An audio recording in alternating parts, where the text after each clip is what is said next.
Pinakamalakas na hari. Credit to the author. 416 hanggang 423. Ang mga pangalan po na nandito ay galing sa mga name generator. Kaya kung meron man pagkakatulad sa mga pangalan ng totoong tao o lugar, ito ay tunay na hindi sinasadya. Parang sinasabing may walang katulad na kayamanan sa isang lungsod na binabantayang mabuti. Maaaring hindi maibagsak ng milyon-milyong tropa ang lungsod, ngunit maaaring makuha ng isang dalubhasang magnanakaw ang kayamanan ng hindi nasaktan. Nang sabihin ito ni Francis, nagliwanag ang mga mata ng lahat. Isang makulay na liwanag ang sumilay sa mga mata ni Eula habang tinitingnan niya si Francis ng may kagalakan at papuri. Ang plano ni Francis ay hindi masyadong matalino, ngunit ang kanyang chain of thought ay nagpapahintulot sa kanila na makuha ang resulta sa pinakamaliit na presyo. Ang matayog na puno-yaw ay parang isang matibay na kuta at kahit na narito ang lahat ng mga henyo ng tatlong sekta, mahihirapan silang talunin ang matayog na puno-yaw at magre-resulta iyon sa mas maraming pagkatalo. Gayunpaman, kung ang kanilang target ay isang Triyaw essence fruit lang, hindi na nila kailangang patayin ang Towering Triyaw. Ang lakas ng pakikipaglaban ng Towering Triyaw ay maihahambing sa Origin Core Realm. Sino ang makakasakit sa ulo? Sino kaya ang magnanakaw ng prutas sa harap ng mga mata nito? Ano ang pagkakaiba nito at ang pagpapadala ng isa sa kanilang kamatayan? Nanunuya si Yulo. Ang lakas ng pakikipaglaban ng Towering Triyaw ay nakakatakot at walang sino man ang maaaring makakuha ng isang suntok mula rito. Ang nakasuot ng dugo na True Lord na namatay noon ay isang halimbawa. Bahagyang ngumiti si Francis, hindi gumanti. Bagamat mapanganib ang kanyang pag-iisip, ito ay 10 beses na mas madali kaysa sa pag-atake sa Towering Triyaw. Hindi siya nagustuhan ni Yulo at si Francis ay tamad na magpaliwanag. Maaaring ito ay posible. Bagamat ang lakas ng labanan ng Towering Triyaw ay halos nasa antas ng Origin Core Realm, hindi ito makagalaw at dahil sa laki nito, ito ay clumsy. Kung hahayaan natin ang isang mabilis na henyo, malaki ang posibilidad na magtagumpay. Ngumiti si Eula at sumang-ayon. Tama, ang mahinang punto ng Towering Triyaw ay ito ay malaki at malamaya. Ito ay kulang sa liksi. Maaari nating makamit ang huling resulta ng hindi nilalabanan ng Towering Triyaw. Mukhang mali ang iniisip natin noon. Ang plano ni Francis ay agad na nakumpirma ng iba. Ang mga henyo ng Pure Moon Spiritual Sect ay hindi naging retarded. Hindi lang nila namalayan kanina dahil nag-aaway na sila, samantalang si Francis ay nanood mula sa view ng mga manunood at hindi nagtagal ay natagpuan ang problema. Naniniwala si Francis na kahit na hindi niya ito imungkahi, ang tatlong sekta ay makakahanap ng tamang landas pagkatapos makaranas ng ilang mga pagkabigo. Sa katunayan, ang Moon Demon Palace ay hindi ganap na umatras at sa halip ay pinanood ang Towering Triyaw. Sister Willa, ang matayog na puno yaw ay malaki, ngunit tayong mga tao ay parang mga surot sa harapan nito. Kung hahayaan natin ang isang henyo na dalubhasa sa bilis at liksi, maaari nating nakawin ang Triyaw Essence Fruit. Iminungkahi ng isang payat na lalaki mula sa palasyo ng Moon Demon. Maaari itong gumana. Bagamat mayroong isang tiyak na halaga ng panganib na kasangkot, ito ay mas madali kaysa sa pakikipaglaban dito ng direkta. Tumango si Willa bilang pagsang-ayon. Sa loob ng kagubatan. Matapos umatras ang tatlong sekta, isang ligtas na distansya ay nagsimula silang muling magplano. Ang 5 True Lord ng tatlong sekta ay nagsimulang mag-usap. Ang taong magnanakaw ng prutas ay dapat nasa True Lord rank dahil doon lang tayo magkakaroon ng mas mataas na pagkakataon. Paano kung ang tatlong panig ay magpadala ng True Lord rank na dalubhasa sa bilis at ang iba ay makakagambala sa kanila? Iminungkahi ni Willa at ang 5 True Lord ranks ay sumang-ayon pagkatapos ng ilang pag-iisip. Si Eula ang mula sa Pure Moon Spiritual Sect. Ang kanyang lakas at paglilinang ay pinakamataas na antas. Si Ziggy ang mula sa Blackcliff Palace. Kahit na hindi siya kasing lakas ni Mason, mas mabilis siya. Si Willa na lang ang natitira sa Moon Demon Palace at kahit na buhay pa ang True Lord na nakasuot ng dugo, siya ang pupunta dahil ang bilis niya ay mas mabilis pa kaysa kay Eula. So. Ang tatlong True Lord ranks ay kumislap sa ere at naging after images na patungo sa Towering Triyaw. Ang natitirang dalawang True Lord ranks at mga henyo ay nagsimulang umatake mula sa mga panlabas na gilid upang akitin ang atensyon ng Towering Trio. Pang-boom! Ikinaway ng matayog na puno na yaw ang mga sanga nito at ginulo ang lupa, dahilan upang lumipad ang buhangin at bato kung saan-saan. Gayunpaman, sa pagkakataong ito ang tatlong True Lords ay hindi nakipag-away sa Towering Trio at sa halip ay ginamit ang kanilang bilis sa limitasyon. Boom boom boom! Ang mga sanga ng Towering Trio ay maaari lamang tumama sa mga after images ng True Lord ranks. Ang eksenang ito ay parang isang matipunong lalaki na kumakaway ng swatter na sinusubukang tamaan ng mga langaw at lamok sa malapit. Bagamat tila madali, ang mga puso ng tatlong henyo ng True Lord rank ay tense at bawat pag-iwas ay puno ng panganib. Kapag nataman sila ng sanga, maging sila ay magiging meat patties. Nagsimulang umupo ang mga henyo na responsable sa pagkagambala. Ang plano ay madali, ngunit ito ay napakahirap gamitin. Tanging ang mga nasa True Lord rank lang ang maaaring sumubok kung hindi, ang bug zone ng hangin ng matayog na puno yaw ay tanggayan ng iba. Nakita ng espiritual na mata ng Diyos ni Francis ang sitwasyon ng tatlong True Lord ranks. Kahit na naunawaan ni Francis ang taktika, hindi siya gustong subukan. Ang mga normal True Spirit Realm Cultivator ay hindi nakatiis sa hangin mula sa Towering Trio at kahit na kaya nila, ang kanilang liksi at bilis ay bababa.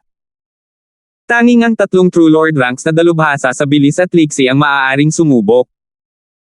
Mabagal na lumipas ang oras at nagsimulang pumasok ang tatlong True Lord rank henyo sa kailaliman ng Towering Trio. Ang isang maikling 100 yarda sa sandaling ito ay tila napakahaba. Ang dagdag na hakbang ay nangangahulugan ng mas maraming sangay. Gayunpaman, sa pagsara nila ng higit pa, nagsimulang maging limitado ang mga pag-atake ng Towering Trio dahil sa takot nitong tamaan ang sarili nito. Malapit na tayo. Kalmado ang mga mata ni Yula habang umiiwas siya sa mga sanga. Ang Trio Essence Fruit ay 12-dosenang yarda lamang ang layo sa kanya ngayon, ngunit ang 12-dosenang yarda na ito ay lubos na pinuprotektahan ng Towering Trio, na nag-iiwan lamang ng ilang puwang. Kailangang mahanap ni Yula ang tamang landas upang tahakin ang Trio Essence Fruit at umatras ng hindi nasaktan. Skymoon 9/. Isang transparent na espada ang lumitaw sa kamay ni Yula at may isang weng, 8 o 9 na pagkislap ng liwanag ng buwan ang sumulong. Shoo shoo shoo. Ang liwanag ng buwan ay nakasalansan sa isa't isa at nagliwanag sa lugar. Pagkatapos ng ikatlo at ikaapat na slash, lumitaw ang isang maliit na puwang sa mas maliliit na sanga, na nagpapahintulot sa kanya na makalapit sa Trio Essence Fruit. Meow meow. Kasabay nito, nawala ang maliit na pas ang magnanakaw habang ito ay mabilis na tumalon sa paligid ng matayog na puno ng yaw.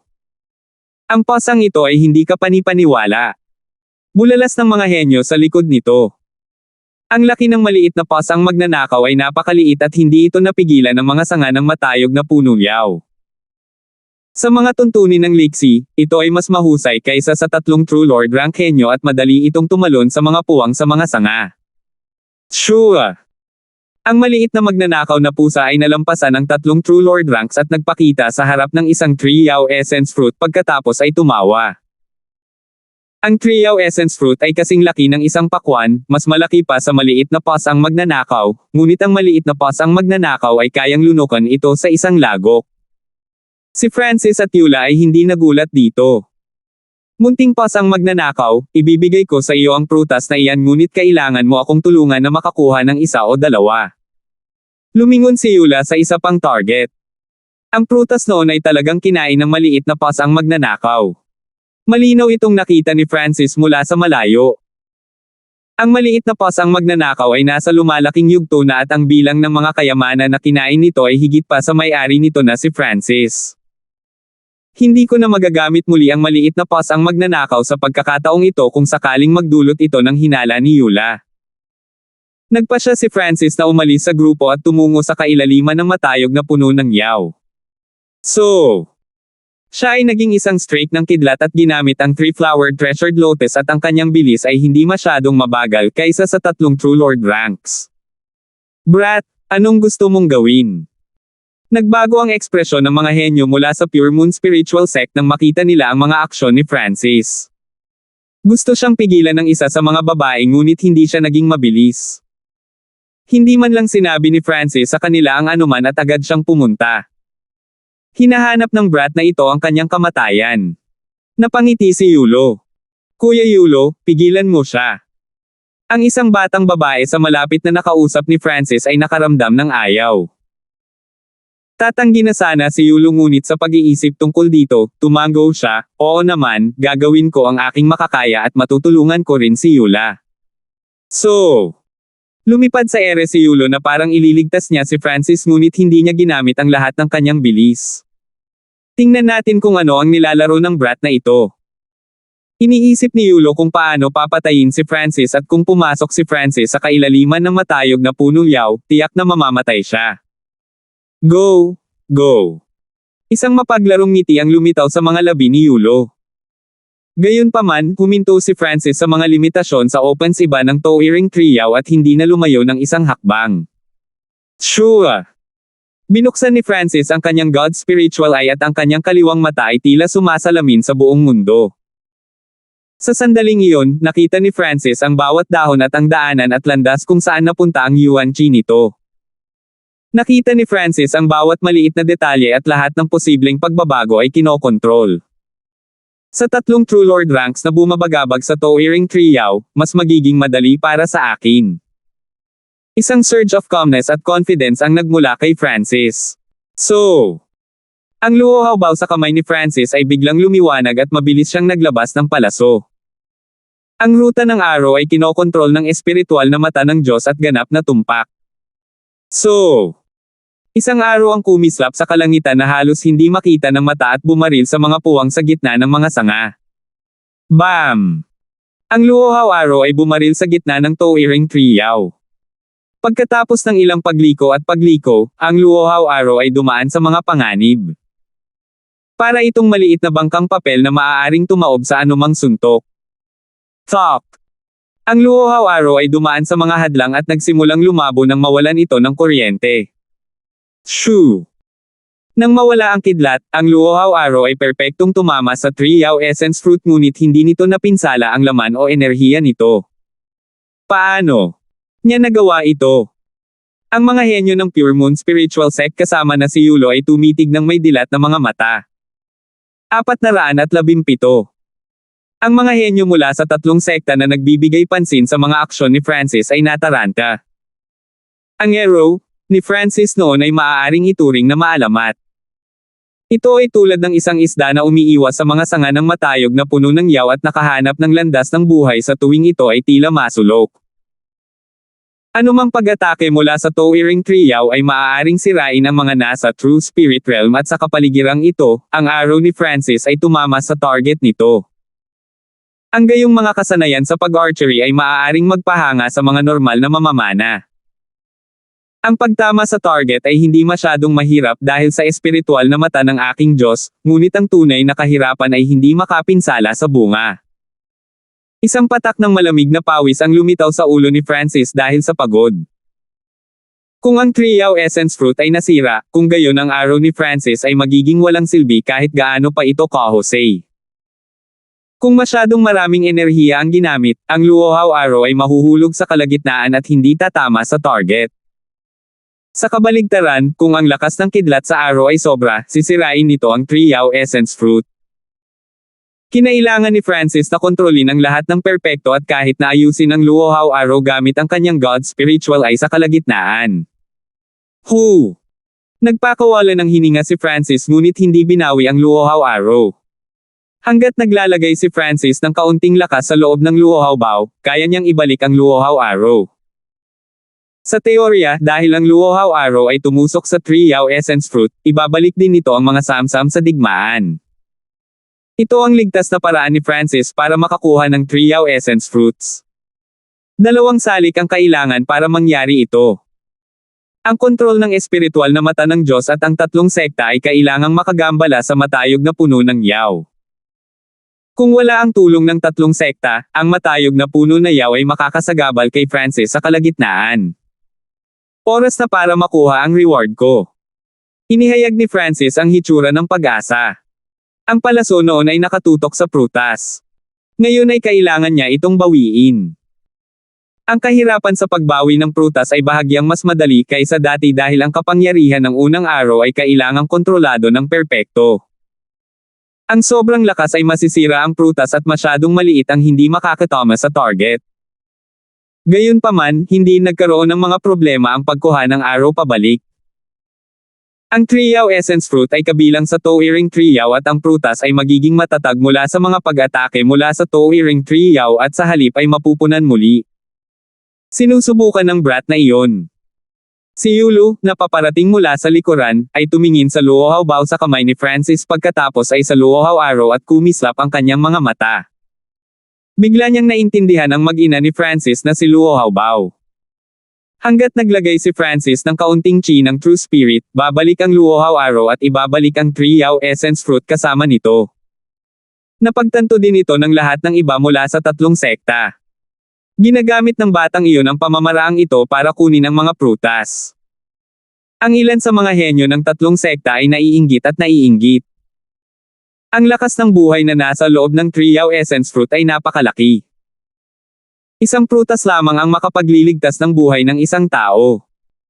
Sabi lang, ito ay ang kombinasyon ng prutas na salamin ng dugo at buhay na nagbabalik na damo at may 50 hanggang 60% na enerhiya mula sa dalawa. Madali itong sumipsip at nakapagpapagaling ng ilang nakatagong pinsala. Kung ikukumpara dito, bagamat ang prutas na salamin ng dugo ay maaaring magpataas ng cultivation, malamang na mag-iiwan ito ng mga pinsala at masangkop para sa mga nagsasanay ng Tao of Blood. Hindi pinagsisihan ni Francis ang pagpili ng Earthin Poison Mushroom kaysa sa Bloodglass Fruit at ang Triao Essence Fruit na ito ay halatang masangkop kaysa sa Bloodglass na prutas para sa kanya. Bumalik. Nag-circulate si Francis ng ilang chi ng True Spirit sa Luohao Bao. Weng! Isang liwanag ang lumitaw sa Luohao Araw habang lumilipad ito pabalik kay Francis. Ginamit ni Francis ang God Spiritual ay upang matiyak na hindi ito natama ng mga sanga at ang proseso ay mas madali kaysa sa pagbaril dito. Shoo! Bumalik ang Luohao Araw at nagdala ng Triao Essence Fruit kasama nito. Narito ang gantimpala. Gamit ang Essence Fruit na ito, mabilis akong makakalusot sa pinakamataas na True Mystic rank at pagkatapos ng ilang sandali, ang True Lord rank ay walang anumang hadlang. Tinanggo ni Francis ang kanyang ulo bilang kasiyahan. Hindi niya kailangang ipagsapalaran ang tatlong True Lord ranks ngunit nakakuha rin siya ng Triao Essence Fruit. Sa sandaling ito, isang boses ang lumitaw mula sa likuran, "Francis, good job, tutulungan kita." So, ang saya at layuning pumatay ay sumilay sa mga mata ni Yulo habang siya ay sumugod. Nang marinig ito, nagdilim ang ekspresyon ni Francis at halos nagsimulang magmura. Ang kanyang posisyon ngayon ay lubhang kakaiba.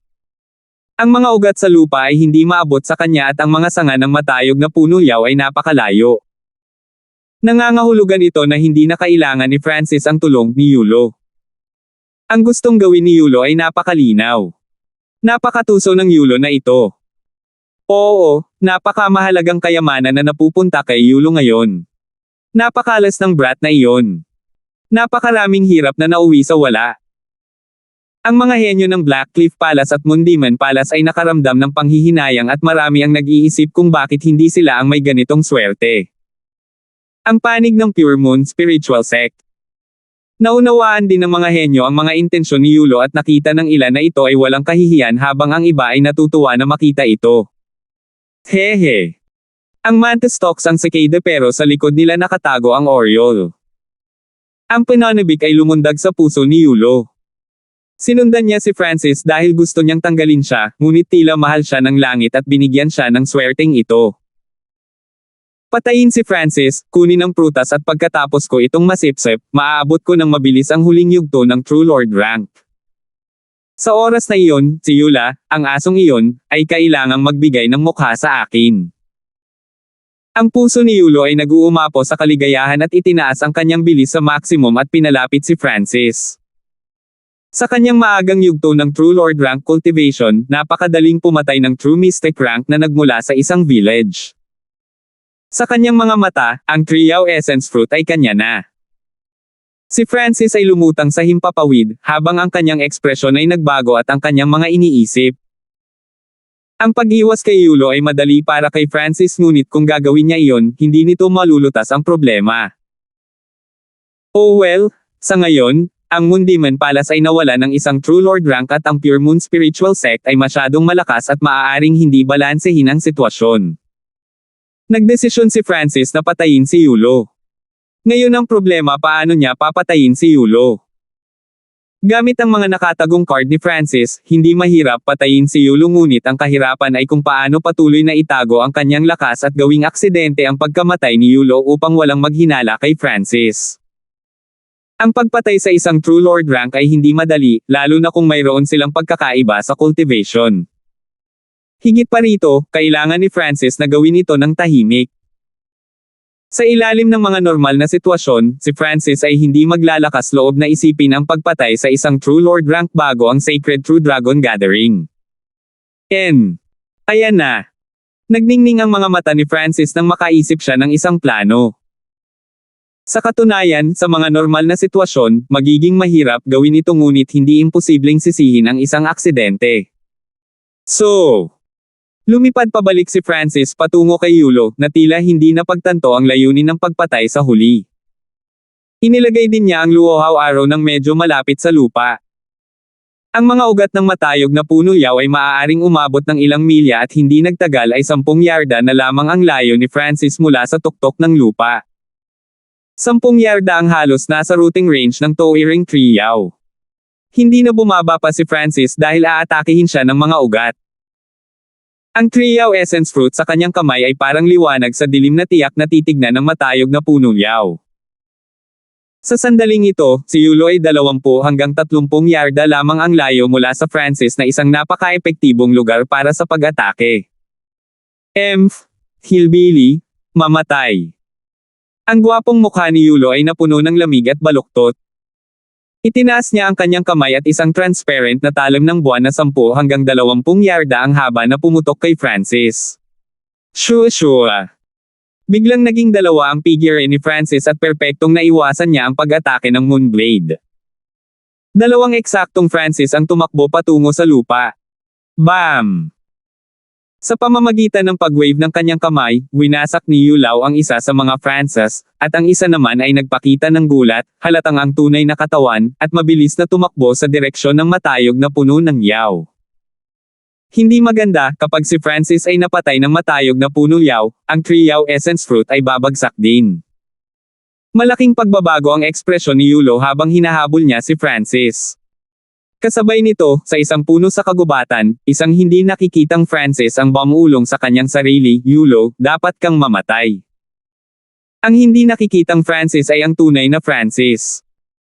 Ang nagpahayag ng gulat noon ay ang tunay na Francis, ngunit pagkatapos niyang ipakita ang hitsura ng gulat, lumikha siya ng isang Yin Shadow Doppelganger habang ang kanyang tunay na katawan ay naging invisible.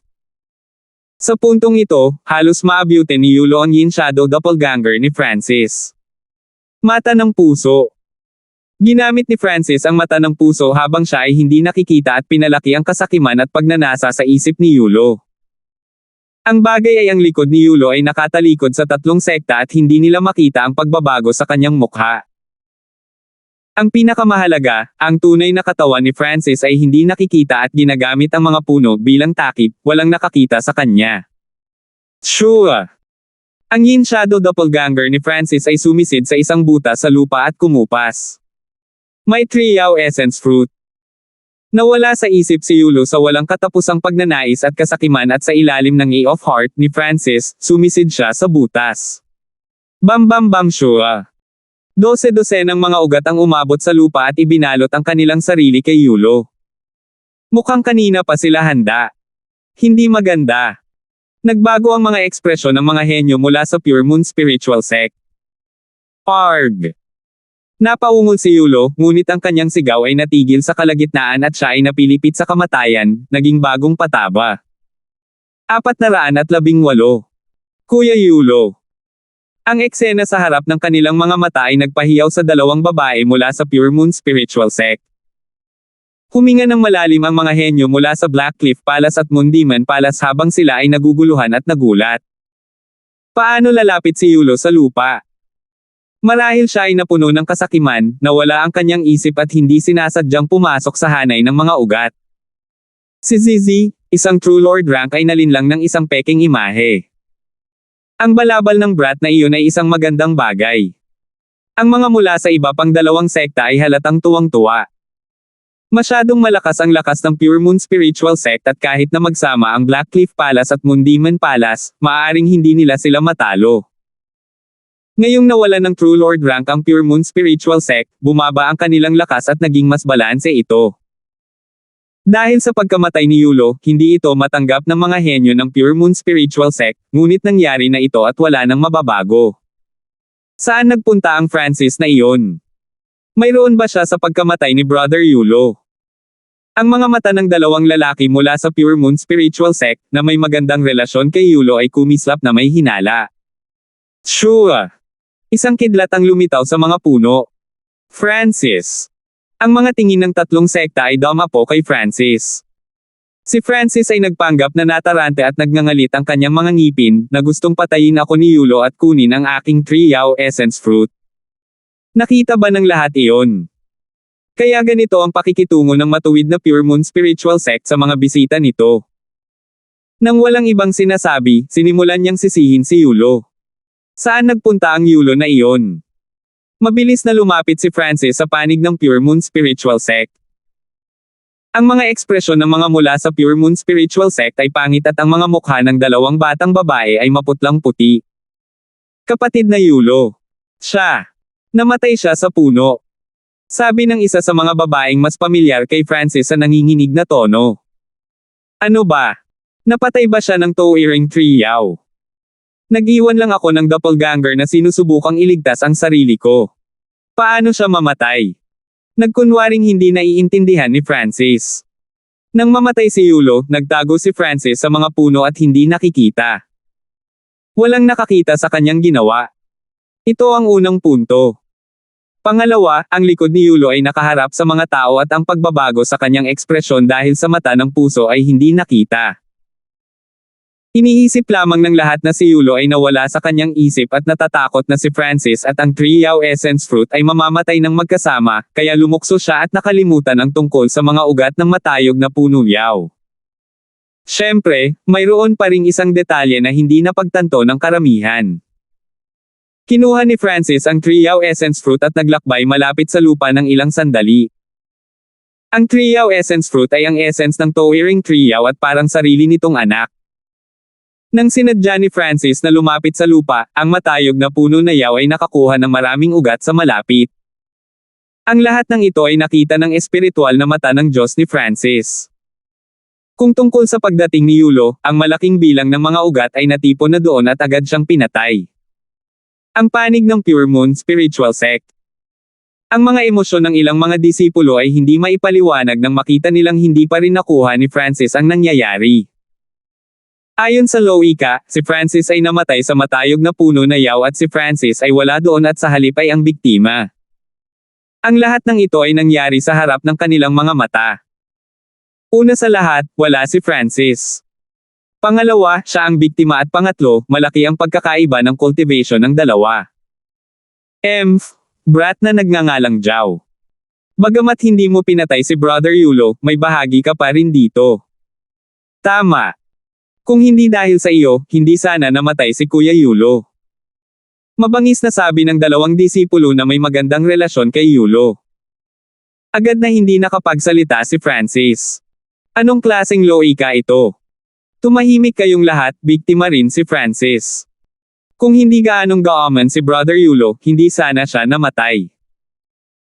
Ang isa sa mga batang babae na pamilyar kay Francis ay hindi napigil ang sabihin at ang mga disipulo ng Pure Moon Spiritual Sect ay nagpasya na maghintay hanggang sa bumalik si Yulo upang magpasya kung paano ito lutisin. Pagkatapos ng lahat, ang Pure Moon Spiritual Sect ay isang matuwid na puwersa at si Francis ay may deal kay Yulo. Brat, mas mabuting ibigay mo ang prutas bago bumalik si Yulo. Sabi ng isang pinakamataas na True Mystic rank na lalaki habang kumikislap ang kanyang mga mata na sinusubukang itago ang kasakiman. Sa kanyang pinakamataas na True Mystic rank cultivation, nagkaroon siya ng malaking pagkakataon na makapasok sa True Lord rank kung kakainin niya ang Triao Essence Fruit. Ang agwat sa pagitan ng True Mystic Rank at True Lord Rank ay napakalaki. Ngumiti si Francis at hindi nag-abalang sumagot.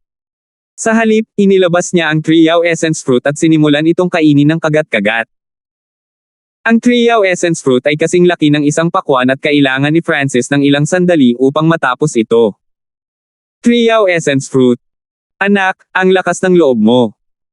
Ang dalawang lalaki, na may magandang relasyon kay Yulo, ay umungal at tumalon patungo kay Francis. Hehe, kaya wala kayong pakialam sa pagkamatay ni Yulo ngunit gusto ninyong kunin ang Triao Essence Fruit sa halip. Sabi ni Francis sa panunuya. Mamatay. Nagiba ang ekspresyon ng dalawang disipulo habang umaatake sila. Ang isa sa kanila ay nagpadala ng mahinang liwanag ng buwan na espada, na maaaring tumagos sa isang bundok, habang ang isa naman ay nagpatawag ng alon ng liwanag ng buwan na maaaring pumatay sa isang maliit na kawan ng hayop. Whoosh! Naglaho ang figure ni Francis at sa isang kidlat, lumitaw siya sa kabilang panig, dahan-daw ang kinakain ng kanyang Triao Essence Fruit. Patayin! Ang dalawang disipulo ay patuloy na umaatake kay Francis. Shua! Boom boom! Nag-flash ang figure ni Francis at gaano man kalakas ang pag-atake ng dalawa, hindi man lang nila mahawakan ang kanyang damit. 10 paghinga mamaya. Tinapos ni Francis ang pagkain ng Triao Essence Fruit. Pulang-pula ang mukha niya at bumungad sa kanya ang aura na puno ng buhay. Ang dalawang disipulo ay nagngangalit ang kanilang mga ngipin sa puot at nagbubuga sa loob at labas. Malinaw na hindi nila sinasadyang gulo si Francis. Ang kanilang tunay na layunin ay ang Triao Essence Fruit. Gayunpaman, ang bilis ni Francis ay umabot sa hindi kapani-paniwalang antas. Pinaglaruan niya ang mga ito at tinapos niyang kainin ang Triao Essence Fruit habang hinahabol ng dalawa.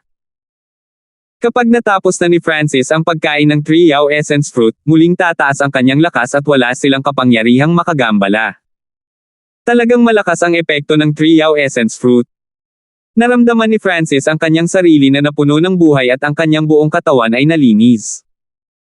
Ang kanyang mental energy level ay nagbigay daan sa kanya na sumipsip ng maximum na dami ng enerhiya mula sa Triao Essence Fruit.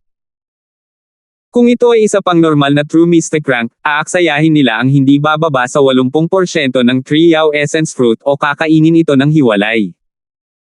Gayunpaman, upang paikliin ang gulo, kinain ni Francis ang lahat ng ito ng sabay-sabay sa harap ng mga tao.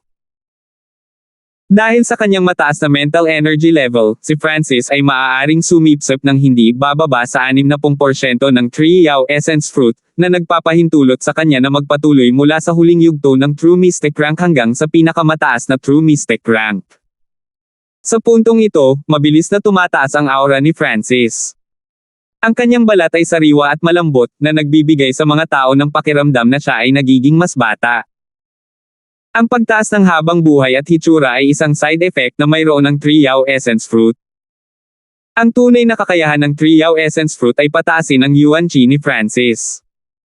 Hindi nagtagal, nagsimulang magsara ang cultivation ni Francis sa pinakamataas na True Mystic Rank. Kung ito ay isa pang normal na late stage na True Mystic Rank, hindi sila mapapabuti ng ganoon kabilis kahit na mayroon silang Triao Essence Fruit. Gayunpaman, ang antas ng enerhiya ng isip ni Francis ay umabot sa maagang yugto ng True Lord Rank at mas malakas pa kaysa sa normal na unang yugto ng True Lords. Kapag ang antas ng enerhiya ng isip ng isang tao ay sapat na mataas, ang kanilang paglilinang ay tataas din ng mabilis. Sa puntong ito, ang tatlong True Lords ay nagsisikap na bumalik mula sa kailaliman ng matayog na puno ng yaw. Si Ziggy mula sa Blackcliff Palace ay gusot at sa wakas ay nakakuha ng isang Triao Essence Fruit. Si Willow mula sa Moondemon Palace ay nakakuha din ng Triao Essence Fruit samantalang ang maliit na Paz ang magnanakaw at si Yula ay parehong nakatanggap ng tig-isang Triao Essence Fruit at ang maliit na Paz ang magnanakaw ay kumain na ng isa nito. Gayunpaman, ang pag-alis sa kailaliman ng matayog na puno yaw ay mas mahirap kaysa sa pagpasok. Woo! Ang matayog na puno na yaw ay umungal at ang mga sanga nito ay lumipad, na nagpapadala ng nakakatakot na hangin sa lahat ng dako. Ang loob ng towering tree yaw ay natatakpan ng alikabok at ground shoot. Shoo! Ang mga ugat ay lumitaw mula sa lupa na bumuo ng isang lambat at hamarang sa ruta ng pagtakas ng tatlong True Lord ranks. Ang Triao Essence Fruit ay parang mga inapo ng Towering Yao Tree at ang panunood sa kanila na ninakaw sa harap ng mga mata nito ay isang bagay na hindi nito pinaninindigan. Para manatili ang mga salarin, halos mabaliw ang matayog na puno na yaw at sinira pa ang ilan sa mga sanga at ugat nito. Nangangahulugan ito na kahit na kaya ng Towering Triao na manatili ang tatlong True Lord ranks, masasaktan din ito. Ngunit ang galit na si Towering Triao ay wala nang pakialam. May shot lang tayo sa buhay kung magkakasama tayong tatlo. Sumigaw si Willa at pinalaganap ang kanyang lihim na pamamaraan ng demonyo na halos masunog ang kanyang chi ng True Spirit. Isang kakaibang madilim na aura ang nakapalibot sa kanya at nilalamon ang bawat atake mula sa labas ng mundo. Ano ang isang espesyal na lihim na pamamaraan? Tumingin si Francis gamit ang God Spiritual Eye at nakatitiyak na ang field sa paligid ng Willa ay makakain ng anumang pag-atake sa ilalim ng Origin Core Realm at kahit na ang normal na Origin Core Realm na pag-atake ay hihina ng 30 hanggang 40%. Iyon ang Demonic Moon Force Field ng Moon Demon Palace na improvised mula sa Heavenly Demon Power Field. Magdedouble ang kapangyarihan nito sa liwanag ng buwan. Kasabay nito, parehong ginamit ni Ziggy at Eula ang kanilang mga lihim na pamamaraan dahil ang kanilang buhay ay nakasalalay dito. Ang tatlong True Lord ranks na ito ay nagmula sa mga 2-star sects at halatang may mga card sila kung naabot nila ang kailaliman ng Towering Triao. Sa gitna nila, naglabas si Eula ng kakaibang jade slip na dinurog niya at lumitaw mula rito ang isang banal na diyosa na nakasuot ng buwan. Anong nangyayari? Hindi ba't iyon ang Saint Moon Aunt Goddess ng sekta natin? Iyan ay isang protective item na ginawa mula sa mga eksperto sa Void God Realm sa pamamagitan ng paggamit ng kanilang Blood Essence at Void God Realm na materyales. Maaari itong magbigay kay Eula ng ika-10 bahagi ng depensa ni Saint Moon Tita Goddess o isang strike. Ang mga disipulo ng Pure Moon Spiritual Sect ay nagpakawalan ng hininga. Pagkatapos matanggap ang Void God Protection, si Eula ay makakapagpatigil ng ilang sandali kahit na laban sa mga nasa Origin Core Realm. Tulad ng inaasahan sa isang 2-star na sekta. Ang mga ganitong pamamaraan ay hindi maiisip. Mahirap isipin kung gaano kalakas ang 3 bituin at 4 na bituin na paksayon. Inaasahan ni Francis ang hinaharap.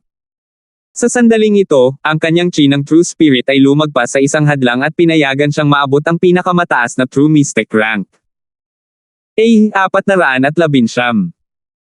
Noong nasa delikadong sitwasyon ang 3 True Lord ranks, naabot ni Francis ang pinakamataas na True Mystic rank sa tulong ng Triao Essence Fruit. Dahil nagmamadali siyang kumain ng Triao Essence Fruit, hindi lubos na naabsorb ni Francis ang enerhiya. Ang kanyang pinagmulan ng tunay na espiritu ay hindi na maaaring lumawak pa dahil naabot na nito ang limitasyon nito. Para walang sayangin, tinatakan ni Francis ang bahagi ng Triao Essence Fruit sa Watermoon Pirate Source of True Spirit. Sa tuktok ng Watermoon Pirate Source of True Spirit, ito ay mas malaki at dalisay kaysa kay Francis. Gayunpaman, ang pinagmumulan ng tunay na espiritu na ito ay malapit ng maubos. Ngunit pagkatapos na pumasok ang puwersa ng buhay ng Triao Essence Fruit, nagsimula itong gumaling. Ang pinagmumulan ng tunay na espiritu ng Watermoon Pirate ay hindi lamang pangalawang imbakan. Maaari din itong masunog sa mga kritikal na sandali. Alam din ni Francis na isa ito sa kanyang mga baraha, ngunit wala pang sitwasyon na kailangan ni Francis na sunugin ito. Ang pagsunog ng pinagmumulan ng tunay na espiritu at chi ng tunay na espiritu ay iba. Ang pagsunog sa chi ng tunay na espiritu ay madaragdagan ang lakas ng labanan at makakasira sa pundasyon kung ito ay magpapatuloy ng mahabang panahon, samantalang ang pagsunog sa pinagmulan ng tunay na espiritu ay sumisira sa sariling paglilinang at ang isa ay nagbabayad ng mabigat na halaga. Ang pagtaas ng lakas ng labanan ay babalik ng ilang beses. Kung sinunog ng isang tao ang pinagmumulan ng tunay na espiritu ng masyadong mabangis, iyon ay pagsira sa sarili. Matapos ang pambihirang tagumpay sa cultivation, binigyang pansin din ni Francis ang 3 True Lord ranks. Mga walang hiyang tao. Manatili ka. Ang matayog na puno na si Yao ay napaungol sa galit at nabaliw. Sinira nito ang ilan sa sarili nitong mga sanga at ugat upang harangin ang mga taong ito na nagnakaw ng mga inapo nito.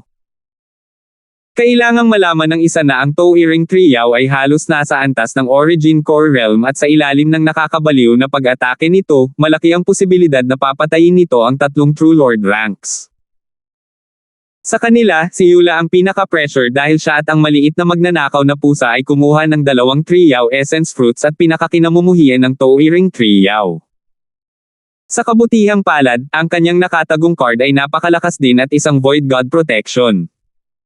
Ang Moonrobe Goddess sa likod ni Eula ay ang kanyang amo Saint Muntita Goddess.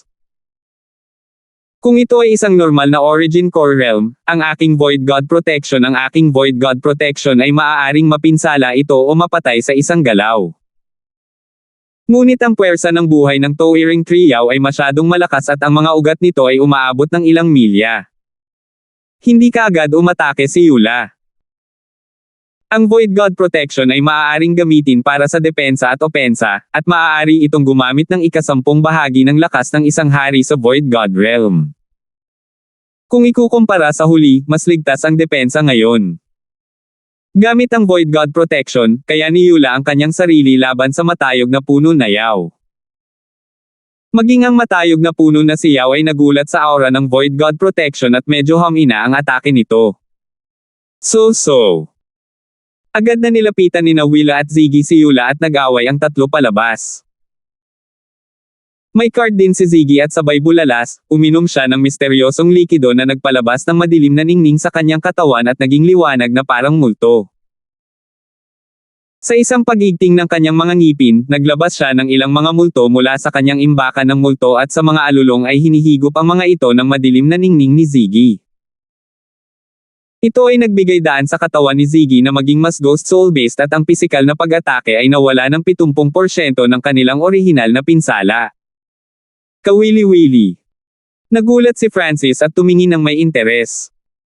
Bagamat nakikita niya ang ilang detalye, hindi niya maintindihan ang proseso. Ilang sandali pa. Ang tatlong True Lord ranks ay sa wakas ay lumaban sa kanilang paraan. Ang matayog na puno na si Yao ay nagbayad ng malaking halaga ngunit hindi niya nagawang panatilihin ang tatlong True Lord ranks. Kung tutuusin, ang mga puwersa sa likod ng tatlong True Lord ranks na ito ay dalawang star na sekta kung saan sino man sa kanila ay maaaring walisin ang Azure Flower Continent. Ang Panginoon ni Eula ay kahit isang hari sa Void God Realm.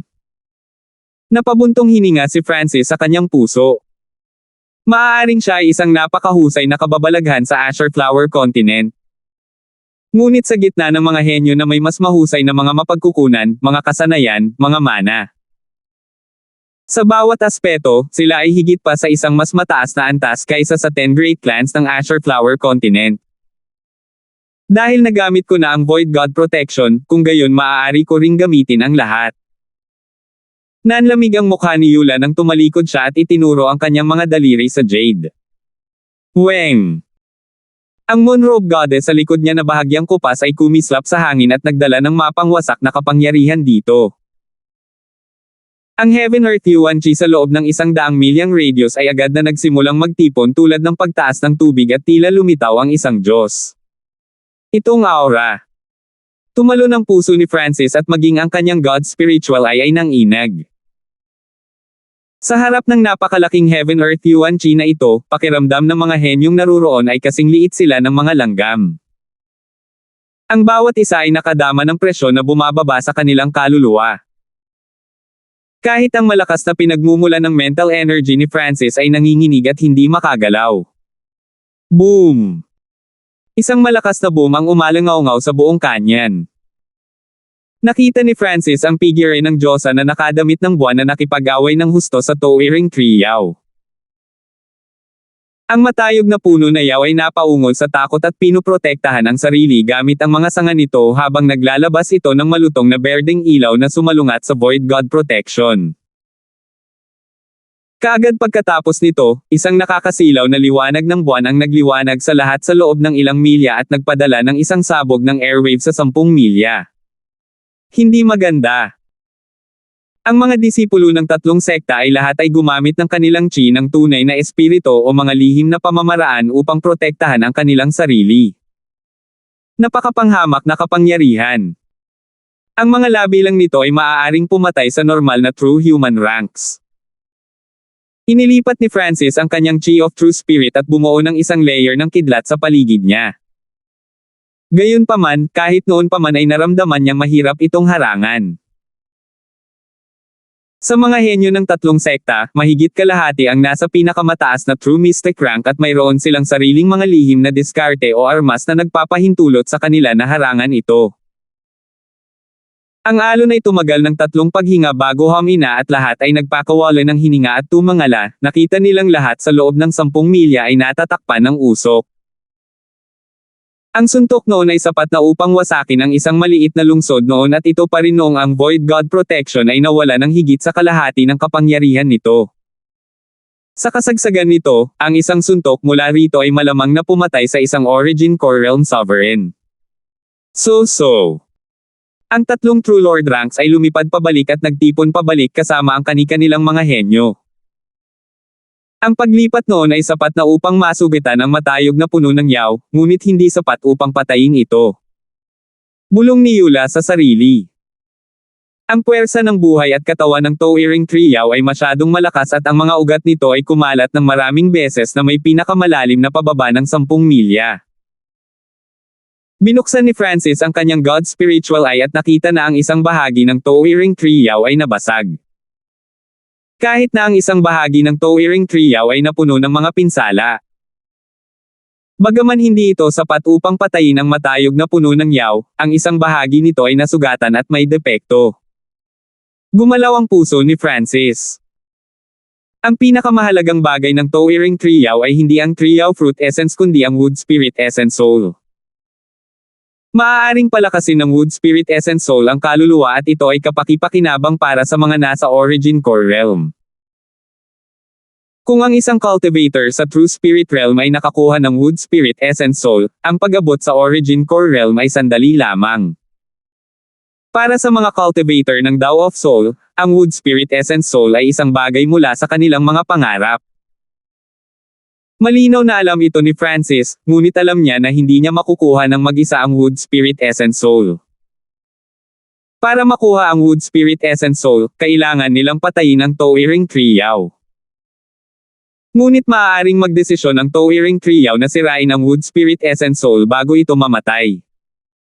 Sa sandaling ito, ang 3 True Lord ranks ay nasugatan at walang lakas para salakayin ang Towering Tree Yaw. Sa kanila, si Ziggy ang may pinakamabigat na pinsala. Ang misteryosong ambon na kanyang ininom at sekretong pamamaraan na ginamit niya ay naging isang kalahating solidong kalahating walang laman na estado. Maging si Eula, na may pinakamahinang pinsala, ay mas nasugatan kaysa sa labanan sa kuweba noon. Saan nagpunta si Yulo? Naramdaman ni Eula na may mali at malungkot na ikinwento ng mga henyo ang kwento ng pagkamatay ni Yulo ngunit hindi sinasadyang sisihin si Francis. Pagkatapos ng lahat, nakita ng lahat ng mga henyo kung paano namatay si Yulo. Sa personalidad ni Yulo, posibleng subukan niyang patayin si Francis at nakawin ang kanyang mga kayamanan. Ngunit ang isang True Lord rank ay nalinlang ng isang doppelganger at napunta sa saklaw ng mga ugat ng Towering Tree Yaw. Higit pa rito, si Yulo ay hindi isang taong padalos-dalos. Nagsalubong ang mga kilay ni Eula at kalahati lang ang naniwala. Ang kanyang matatalas na mata na tila tumutusok sa anumang bagay ay nakasurvey kay Francis. Kung ito ay isang tao na nagkasala, sila ay hindi mapalagay at anumang pagbabago sa kanilang mga emosyon ay makikita ni Eula. Gayunpaman, parehong kalmado ang panloob na puso ni Francis at ang panlabas na emosyon at walang nakikitang kaina-hinala si Eula. Nagsimulang mag-isip si Eula. Pakiramdam niya ay hindi ganoon kadali ang pagkamatay ni Yulo. Bagamat tiyak na si Yulo ay hindi direktang pinatay ni Francis, ang huli ay maaaring may koneksyon pa rin dito. Pagkatapos ng lahat, si Francis lamang ang malapit kay Yulo. Walang nakakita kay Francis na gumawa ng anumang hakbang bago namatay si Yulo at sa oras na iyon ay hindi siya nakikita. Ibig sabihin ay walang nakakita sa kanya na gumawa ng kahit ano. Nagsimulang mag-isip si Eula at nakakita ng ilang kaina-hinalang punto. Nakita din ng espiritual na mata ng Diyos ni Francis ang pagbabago ng emosyon ni Eula. Ang babaeng ito ay napakatalino at kahit na matagumpay siyang nalinlang ng maliit na pas ang magnanakaw, maaari pa rin siyang maghinala. Nalaman ni Francis na kahit na ang mga gantimpala ng kanyang plano ay lumalaki, ang panganib na malaman ay tumataas din. Lihim siyang nagpasya na kung walang mas malaking kapalaran, tatakas siya palayo kay Eula. Sa puntong ito ng panahon. So. Mula sa himpapawid ay nanggaling ang tunog ng paglipad at sa gitna nila ay isang True Lord rank aura na hindi gaanong mahina kaysa kina Eula at Willa. Mahigit 100 figure ang lumitaw sa mga ulap. Hindi maganda, mas maraming reinforcement mula sa Pure Moon Spiritual Sect. Nagbago ang mga ekspresyon ng Moon Demon Palace at Blackcliff Palace. Inis ka ng mga mata ni Francis ang mga figure at ang grupong ito ay mas malakas pa kaysa kay Yulo. Ang pinuno ay isang mystic robe na kabataan na ang cultivation ay tila nakarating lamang sa huling yugto ng True Lord rank hindi pa lang matagal na ang nakalipas. Isa sa mga dahilan kung bakit ko pinatay si Yulo noon ay dahil ang lakas ng Pure Moon Spiritual Sect ay masyadong malakas at maaaring makagambala sa balanse. Ano mang ngayon ay isa pang late stage na True Lord rank ang dumating. 420. Ang Pure Moon Spiritual Sect ay talagang karapat-dapat na maging isang 2.5 star sect na mayroong 5 sa 10 True Lords. Alam ito ni Francis at sa makatuwid, pinatay niya si Yulo para balansehin ang tatlong sekta. Sino ang mag-aasam na hindi na magtatagal pagkatapos ng kamatayan ni Yulo, ang isa pang True Lord rank ay nagmula sa Pure Moon Spiritual Sect na mas malakas pa sa pagcultivation ng late stage na True Lord rank at karamihan sa mga reinforcement ay nasa pinakamataas na True Mystic rank. Si Kuya Lihong. Si Brother Lihong ay malamang na nakatagpo ng ilang kapalaran sa Roans o kung hindi paano niya naabot ang huling yugto ng True Lord rank. Ang inggit at kagalakan ay nakasulat sa mga mukha ng mga henyo ng Pure Moon Spiritual Sect. Bago sila pumasok sa Roans, ang ranking ni Lihong sa 10 True Lord rank ay medyo malayo at mas mababa pa kaysa kay Yulo. Gayunpaman, pagkatapos maabot ang huling yugto ng True Lord rank, ang ranking ni Lihong ay malapit kay Willa at Eula. Lihong, dumating ka sa tamang oras. Kailangan namin ng mas maraming tao ngayon. Ngumiti si Eula na parang puting lotus na namumulaklak. Sa puntong ito, ang mga tingin ng lahat ay dumapo sa Mystic Robe True Lord rank, na si Lihong. Ang pag-abot ni Lihong sa huling yugto ng True Lord rank at pagdadala ng mga reinforcement ay nagpalakas sa moral ng Pure Moon Spiritual Sect. Gayunpaman, ang mga ekspresyon ng mga mula sa Moon Demon Palace at Blackcliff Palace ay solemn. Ang Pure Moon Spiritual Sect ay mayroon na ngayong isa pang late stage na True Lord rank. Magiging pareho ba ang henerasyong ito sa mga nauna? Ang Moon Demon Palace at Blackcliff Palace na pinigilan ng Pure Moon Spiritual Sect kahit na pinagsama-sama. Bulong ni Ziggy sa sarili habang lumalamlam ang puting liwanag sa kanyang mga mata. Ang panig ng Moon Demon Palaces. Ang pinakaproblemadong mga henyo ng Pure Moon Spiritual Sect ay sina Eula at Tyrone. Naabot na ni Tyrone ang kalahating hakbang na Origin Core Realm at hindi na matatalo dito. Ang simbolo ng madilim na buwan sa noo ni Willa ay kumislap habang ang kanyang purple na buhok ay umihip sa hangin. Ang Pure Moon Spiritual Sect ay may 2 sa 3 pinakamalakas na True Lords at ang lakas ni Tyrone ang pinakamataas na walang duda. Parehong hindi niya kapareha sina Eula at Willa. Ang tanging bagay ay hindi pa nagpapakita si. Pinangunahan ng Mystic Robe Lihong ang kanyang grupo para makipagkita kay Eula. Eula, naakit ako dito ng Void God Protection at talagang natagpuan ko kayo rito. Bagamat mahiyain si Lihong, magalang pa rin siya kay Eula. Kaka-rating pa lang niya sa True Lord rank kanina at may kaunting pagkakaiba pa rin sa pagitan niya at ni Eula at Willa. Nakakasira ang kapangyarihan ng Void God Protection at mararamdaman ito ng lahat sa loob ng 1,000 milyang radius. Mukhang makakaakit lang ang kanya na ito ng mas maraming henyo. Hindi gaanong nagsalita si Francis habang nakatayo siya sa sulok. Bigla niyang naramdaman ang mga nanlilisik na tingin na nakatingin sa kanya. Ang mga titig na ito ay nagmula sa 2 lalaking disipulo na may magandang relasyon kay Yulo at gusto nilang kunin ang Tree Yao Essence Fruit ni Francis ngunit hindi nagtagumpay. Hehe, napakaganda ng relasyon ni Brother Lihong kay Brother Yulo. Noon, tinulungan pa ni Brother Yulo si Lihong noon. Kahit na hindi si Francis ang may kasalanan, hindi siya bibigyan ni Brother Lihong ng anumang magandang araw kung gusto niya. Natuwa ang dalawang lalaking disipulo. Kuya Lihong, nakita mo na ba si Brother Lord? Maingat na sabi ni Yula. Brother Lord. Ang mga tainga ng mga henyo ng Pure Moon Spiritual Sect ay naningkit nang ipakita nila ang mga pagpapahayag ng paghanga at paggalang. Si Brother Lord ay si Tyrone Lord, ang numero 1 tunay na Panginoon. Ang matayog na puno na yaw ay nasugatan, ngunit napakahirap pa ring patayin ito. Kung nandito si Brother Lord, mayroon tayong 60% na pagkakataon. Sabi ni Yula. Siya at si Brother Lord ay magkatulad at mahilig maglakbay ng mag-isa. Gayunpaman, ang halaga ng Wood Spirit Essence Soul ay masyadong mataas at ang prutas, mga sanga at maging ang balat ng Towering Tree Yaw ay mga kayamanan. Ito ay halos kapareho ng pagpatay sa isang hayop sa Origin Core Realm. Nakita ko si Brother Lord ilang araw ang nakalipas at nakapatay siya ng Beast Horde, kabilang ang ilang True Lord ranks Beast. Gayunpaman, medyo malas siya at hinabol siya ng isang Sovereign sa Origin Core Realm na hindi niya natalo at napaatras. Napabuntong hininga si Lihong at umiling nang mabanggit si kapatid na Lord. Masyadong mataas si Tyrone. Hindi maabot ng normal True Lord ranks ang kanyang level. Hindi napigilan ni Francis ang dilaan nang marinig niya ito. Anong uri ng mga halimaw ang mayroon ng Pure Moon Spiritual Sect? Ang normal True Lord ranks ay tatakbo para sa kanilang buhay kapag nakakita sila ng Origin Core Realm at itong si Tyrone ay nakipag-away sa kanila at nakatakas pa rin. Siyempre, pumunta rin ako dito para sabihin sa iyo ang isang mahalagang impormasyon tungkol sa taong pumasok sa Rohan's Treasured Palace. Kumislap ang mga mata ni Lihong. Rohan's Treasured Palace. Nagbago ang mga ekspresyon ng mga mula sa Pure Moon Spiritual Sect. Alam ng lahat na ang taong pumasok sa Rohan's Treasured Palace ay hindi isa sa 10 True Lord at ngayon ay tila may alam si Lihong. Sino ito? Kung hindi ito isa sa 10 True Lords, ito ba ay mula sa isa sa mas maliliit na angkan?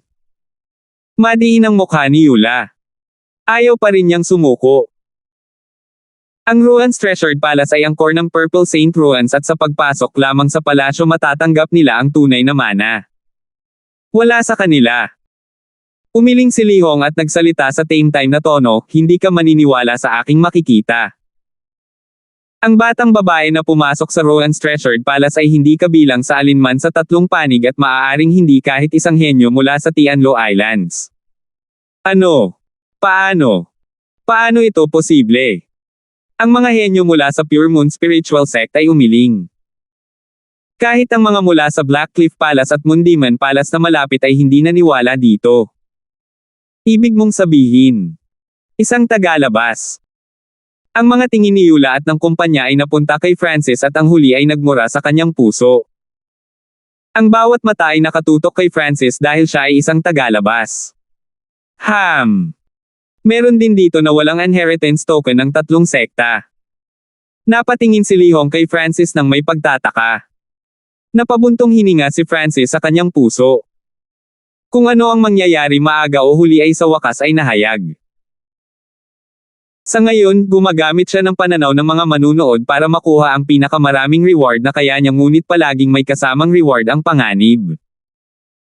Kahit na ang plano ng maliit na magnanakaw na pusa ay mabuti, ito ay lubhang mapanganib din. Gayunpaman, kung hindi nito gagawin, mahihirapan si Francis na manirahan sa Rohan's.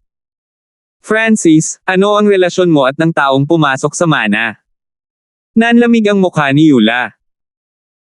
Ang kanyang balat ay nagsimulang lumiwanag sa liwanag ng buwan at tila isang diyosa na bumaba nang ilabas niya ang kanyang True Lord rank aura.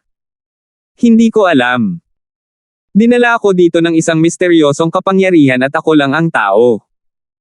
Oh, at ang pasang iyon. Kalmadong umiling si Francis. Ang kanyang kasalukuyang sitwasyon ay lubhang mapanganib at ikinandado ni Yula at Lihong. Ang 3 True Lord ranks mula sa Moondemon Palace at Blackcliff Palace ay matamang nanunood. Hindi napigilan ni Yula ang bahagyang madismaya.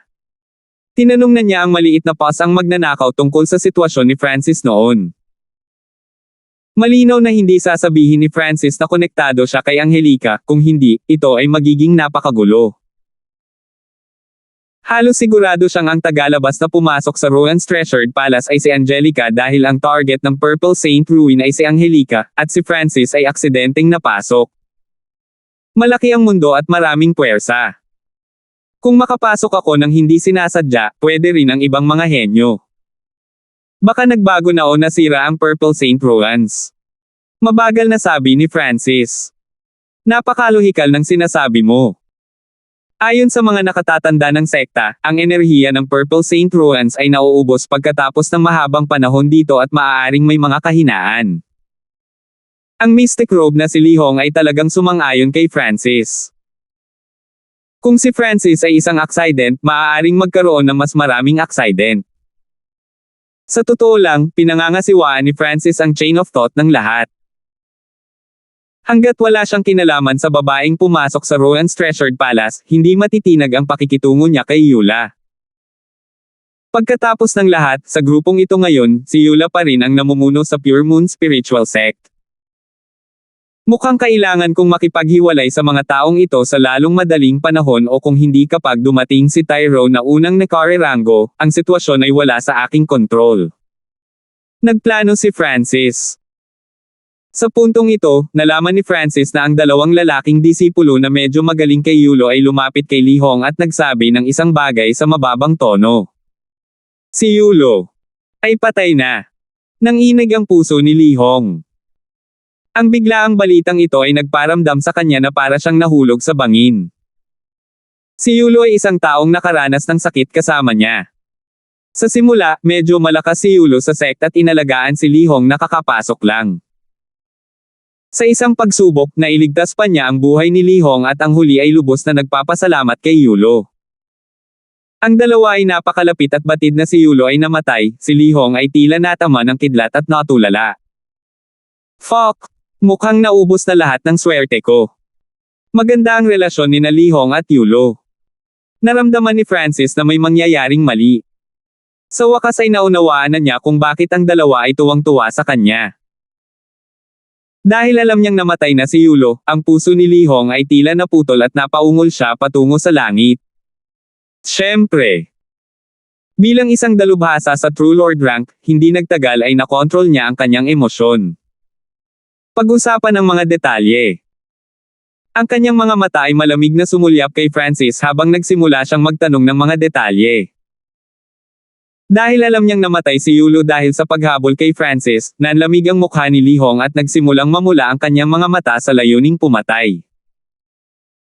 Brat, wala akong pakialam kung patayin mo si Yulo o hindi, ngunit kung hindi dahil sa iyo, hindi siya namatay. Kinagat ng mga ngipin ni Li Hong ang kanyang mga labi at nagsimulang dumyugo ang mga ito habang ang kanyang mga mata ay puno ng puot. Isang malakas na surge ng True Lord rank aura ang lumabas mula sa kanya at ang alon ng asul na kidlat ay lumitaw sa hangin. Ang kidlat mula rito ay mas malakas pa kaysa sa lightning inheritance ni Francis. Ang lihong na ito ay nilinang ang landas ng kidlat at pinagsanib ang tubig at kidlat. Ang mga kasanayan mula sa kanyang dalawang star na sekta ay higit na malalim kaysa sa lightning inheritance. Mas delikado iyon, mas mahinahon si Francis habang ang kanyang God Spiritual Eye ay naging matalas. 421. Sa puntong ito, hindi na itinago ni Li Hong ang kanyang layunin sa pagpatay at inilabas ang kanyang True Lord rank aura na nagpatawag ng kidlat at tubig na Yuan Qi sa malapit. Ito ang unang pagkakataon na humarap si Francis sa huling yugto ng True Lord rank. Noong nakipag-away siya kay Eula dati, ang pagkakaiba ay masyadong malaki at hindi ginamit ni Francis ang lahat ng kanyang lakas. Hindi nagpanik si Francis sa harap ng aura na ito at tumingin siya kay Eula. Ayon sa deal, kailangan niyang protektahan siya, ngunit sa ngayon, wala siyang senyales na gagawin iyon. Si Eula ay may sariling mga plano. Gusto niyang gamitin si Li Hong para mapahina ang kapangyarihan ni Francis. Nagsimulang maramdaman ni Eula na parang hindi niya makontrol si Francis at hindi na niya ito makita. Nakipagdeal si Francis matapos siyang pagbabantaan, ngunit palagi siyang kalmado at nakakakuha ng pinakamaraming benepisyo sa pagitan ng tatlong sekta. Hindi lamang siya nakakuha ng maraming kayamanan, nakipagkalakalan din siya sa kanya at sa Blackcliff Palace. Naramdaman ni Eula na hindi na niya ganap na makontrol si Francis, lalo na pagkatapos makuha ni Francis ang Triao Essence Fruit at pumasok sa cultivation, pinatay din si Yulo. Hindi mahirap para kay Francis na hulaan ang iniisip ni Eula. Kung papanoorin lang niya ito, nangangahulugan ito na siya na mismo ang bahala dito.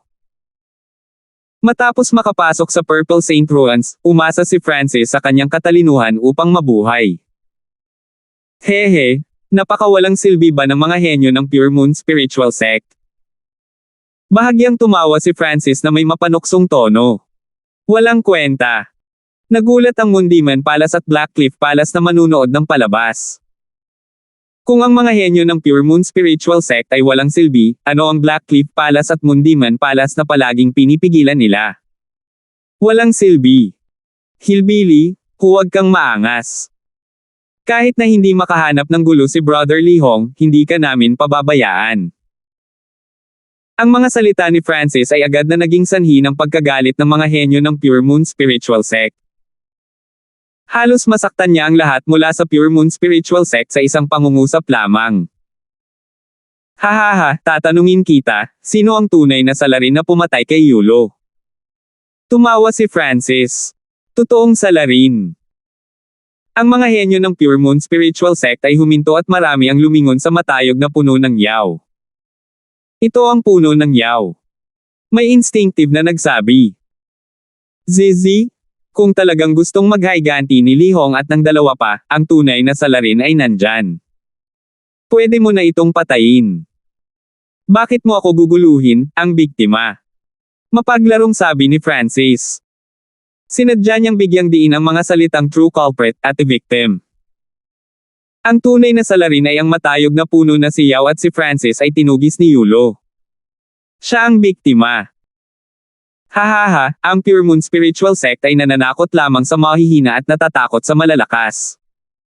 Hindi ba ito nagpapakita kung gaano sila kawalang silbi? Tumawa si Francis patungo sa langit. Ikaw. Agad na hindi nakaimik si Lihong at ang mga mukha ng dalawang lalaking disipulo ay naging pula at berde. Namula pa ito sa mukha ng ibang mga alagad. Hindi nila inisip kung paano papatayin ang tunay na salarin ngunit naghahanap ng gulo para sa biktima. Kahit anong tingin mo, parang takot sila sa malalakas at puro mahihina ang binyo bully. Ang Pure Moon Spiritual Sect ay isang matuwid na puwersa na kailangang sundin ang hustisya. Dahil dito nagtrabaho si Francis sa Pure Moon Spiritual Sect at hindi sa Blackcliff Palace o Moondiman Palace. Hahaha. Nawala ang buong mukha ng Pure Moon Spiritual Sect. Ilan lang silang mga taong nagpapanggap na matuwid pero sa totoo lang, inaapi lang nila ang mahihina. Ang mga disipulo ng Blackcliff Palace at Moondiman Palace ay nanunuya. Dahil kaaway nila, hindi nila inisip na tamaan ang Pure Moon Spiritual Sect nang sila ay down. Ang mga ekspresyon ng mga disipulo ng Pure Moon Spiritual Sect ay lahat ay sobrang pangit at maging si Eula ay naramdaman na nawalan siya ng mukha. Brother Lihong, may deal ako kay Francis. We will decide kung ano ang gagawin pagkatapos magsara ang ruins. Pakiramdam ni Lihong ay parang nawalan siya ng mukha para sa lahat at labis na ayaw. Brat, isang galaw lang ang gagamitin ko dahil kay Sister Eula. Pagkatapos niyang sabihin ito, lumingon si Lihong kay Francis at dahil sa biglaang pagbabago ay nagbago ang ekspresyon ni Eula ngunit hindi niya ito mapigilan sa oras. Masyadong nawala ng mukha si Lihong at halatang gusto niyang turuan si Francis ng leksyon o kahit napatayin siya. Ang ripple ng palad ni Lihong na may asul na kidlat na naglalaman ng mobility ng tubig at ang mapanirang kapangyarihan ng kidlat. Dahil sa kanyang perpektong kontrol, walang sinuman sa malapit ang masasaktan. Ang palad na ito ay tiyak na sapat upang patayin ang sinumang mababa sa True Lord rank. Kung ginamit ni Francis ang kanyang 3-flowered Treasured Lotus at Bloodline Power, halos hindi na niya ito makukuha ngunit nagpasya siyang maging makapangyarihan hanggang sa huli. Bastos ka! Umungol si Francis habang naglalabas ang kanyang katawan ng nakakatakot na aura. Sa sandaling iyon, nagsimulang mag-alab ang 1/10 ng Water Moon Pirate Source of True Spirit na nagbigay daan sa kanyang battle power na pumitik ng maraming beses. Hindi makokontrol ng isang normal na True Mystic rank ang kapangyarihang ito dahil hindi sapat ang level nila, ngunit ang level ng mental energy ni Francis ay umabot na sa maagang yugto ng True Lord rank. Kaya niyang kontrolin ang magulong kapangyarihan mula sa pagsunog sa pinagmumula ng tunay na espiritu. At pinalakas ng Dark Water Heart at Triao Essence Fruit ang kanyang katawan. Boom! Ang palad ni Francis ay tila namumulaklak ng 100 bulaklak at nasusunog sa kalangitan. Sinusunog niya ang kanyang pinagmumula ng tunay na espiritu, mag-ingat ang lahat. Si Eula ay umilo at nag-swipe ng kanyang mga kamay, na lumikha ng isang hadlang ng liwanag ng buwan na naghihiwalay sa kapangyarihan sa pagitan ng dalawa. Pang! Isang malalim na butas ang ginawa sa lupa at pinahaba ng hanggang 10 yarda bago hinarang ni Eula. Kung ang kapangyarihan ay hindi masyadong puro, lahat ng bagay sa loob ng 1 milya ay magiging patag. Maraming mga disipulo mula sa Pure Moon Spiritual Sect ang pinalipad sa pamamagitan ng alon ng hangin at sa alikabok, isang figure ang lumapag sa tabi ni Eula na nakangiti. "Anak, mamamatay ka."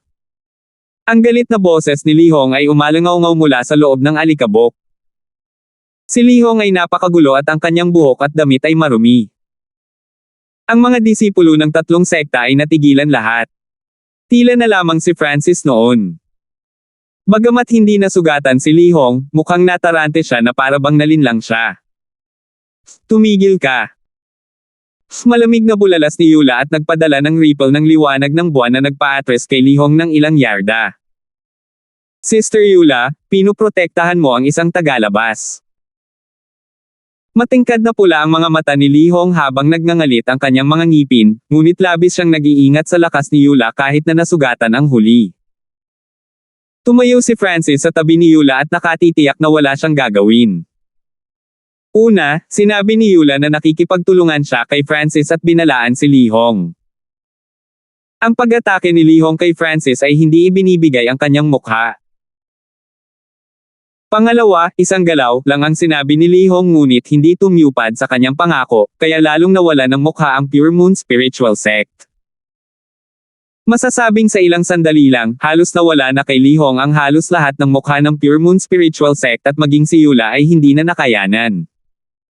"Sa tingin mo ba ay hindi sapat ang iyong mukha?" Malamig na sabi ni Eula. "Ako." Tila napagtanto ni Lihong ang kanyang pagmamadali. Nakagamit na siya ng isang galaw at sinalungat si Eula sa pamamagitan ng paggawa nito. Sa sandaling ito, ang mga disipulo mula sa Pure Moon Spiritual Sect ay naramdaman na parang walang liwanag sa kanilang mga mukha. Si Lihong ay puno ng pagkabigo. Kung may oras ka, dapat mong isipin kung paano haharapin ang matayog na puno yaw. Sa ganoong paraan makakapaghiganti tayo kay Brother Yulo at makakuha ng mga reward ng sabay-sabay. Sabi ni Eula. "Sister Eula, tama ka. Ang pinakamahalagang bagay ngayon ay patayin ang tunay na salarin. Tungkol sa brat na ito, makikita ko siya pagkatapos magsara ang mga guho." Sa wakas ay kumalma si Lihong. Gumamit na siya ng isang galaw at kung itutuloy niya ay pagtatawanan lang siya ng iba. Sa wakas ay naayos na ang kaguluhang ito. Itong asul na buhok na kabataan. Hindi simple. Tiningnan ni Willow mula sa Moon Demon Palace ang kabataan sa tabi ni Eula. Napatingin din si Eula kay Francis.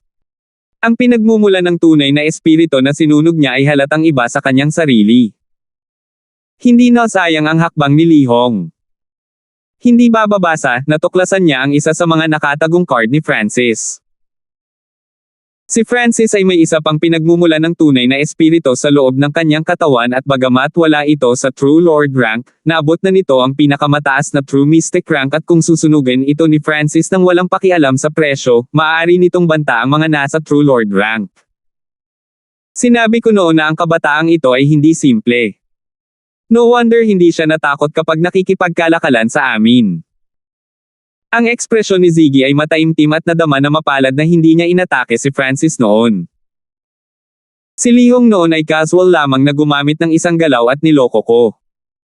Kalmado ang isip ni Francis.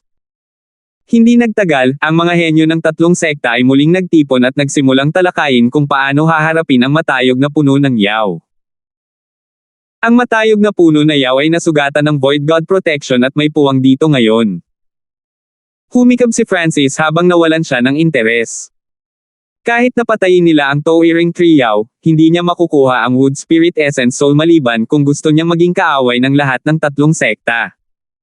Sa sandaling ito sa oras. Kapatid na Francis. Isang pamilyar na boses mula sa isang babae ang narinig sa isipan ni Francis. Sino yun? Napatalon si Francis sa takot. Napakapamilyar ng boses na ito. Parang si Angelica. Ngunit bakit ang boses ni Angelica ay lilito sa kanyang isipan? Sa susunod na sandali. Sure. Isang malabong figure ang lumitaw sa isip ni Francis at ito ay si Angelica. Ang Angelica sa kanyang isipan ay bahagyang ngumiti, Brother Francis, ako ang tagapagmana ng Purple Saint Roans, ngunit maaaring kailanganin ko ang iyong tulong upang tunay na makontrol ang Roans. 422. Sa walang limitasyong karagatan. Ito ay isang napakalaking espasyo at ang dagat ay tila umaabot sa kawalang hanggan. Sa di kalayuan, isang malaking bundok ang nakatayo sa gitna ng maulap na karagatan at umabot ito ng ilang daang milya. May matikas at marangal na gusali sa bundok at ang pinakakapansin-pansing punto ay ang arena at mga lumulutang na kinatatayuan ng manunood. Sa laki, ito ay 10 beses na mas malaki kaysa sa sinaunang arena ng Sacred True Dragon Gathering. Sa puntong ito, isang malaking screen na tila gawa sa tubig ang lumitaw sa harap ng bundok. Ang laki at kalidad ng screen ay mas mahusay kaysa sa mga anino ng mana ng Sacred True Dragon Gathering, ngunit isa lamang at sa loob nito ay makikita ang ilang malinaw na larawan. Ang mga larawan ay tila nagmula sa ibang dimensyon ngunit ang mga ito ay mukhang totoong-totoo at ang isa sa mga larawan ay isang mahiwagang canyon kung saan kasama ang matayog na puno ng yaw at kalapit na maliliit na figure ng mga tao. Mayroong ilang makapangyarihang aura malapit sa bundok, ngunit lahat sila ay patay na tahimik. Sa langit, 3 di masusukat na kapangyarihan, ang tila sumupil sa mga multo at Diyos ng lupaing ito. Walang nakakatakot na aura o pagsabog ng Yuan Qi, ngunit isang presyon mula sa kaluluwa na pumipilit sa mga kaisipan at isipan. Sa harap ng 3 kapangyarihan na ito, maging ang Yuan Qi sa malapit ay tila nagyelo. Ang mga tao sa bundok ay tumangala sa pinanggagalingan ng 3 kapangyarihang ito na parang tumitingin sa isang Diyos. 2 ang lalaki at ang isa ay babae. Sila ay ayon sa pagkakabanggit. Isang gininto ang balangkas na may hangin ng kamatayan na nakaupo sa isang trono na gawa sa mga puting buto. Isang dalisay at banal na babae na tila isang diyosa ng mga bituin at buwan. Isang Diyos ng demonic daw na may itim na hangin na nakapaligid sa kanya na parang mga black hole. Ang 3 kapangyarihan na ito ay parang 3 Diyos na namuno sa mundo. Ang Purple Saint Ruans ay nawala ng enerhiya ng 12-dosenang beses nang higit pa kaysa dati at mayroon ng ilang mga lugar na may mahinang mga punto na. Ang dalisay at banal na buwan na nakasuot ng boses ng babae ay tila parang sisni. ZZ, Saint Moon Aunt Goddess, mukhang ang Pure Moon Spiritual Sect ay nagpaplano din na kunin ang Purple Saint Ruans para sa kanilang sarili. Sabi ng Golden Skeleton sa malalim na tono. Sa huling pagkakataon na tiningnan ko, ang enerhiya sa loob ng Purple Saint Ruans ay maaaring magpanatili nito sa loob ng 100 taon, ngunit ngayon ay maaari lamang itong mapanatili sa loob ng 20.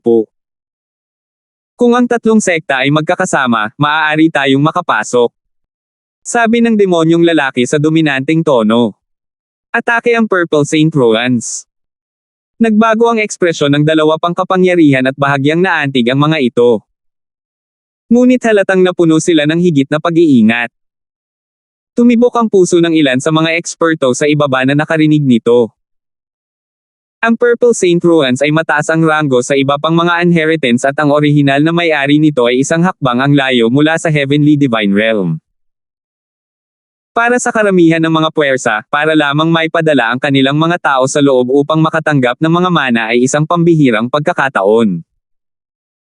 Tanging ang tatlong 2-star sects lamang ang may kakayahang umatake kahit sa Purple Saint Ruins.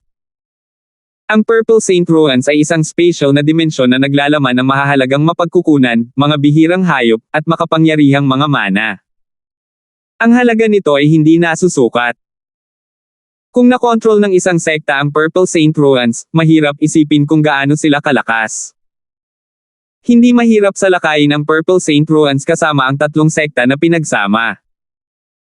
Ngunit hanggat nandyan ang Purple Saint Partial Spirit, wala tayong magagawa.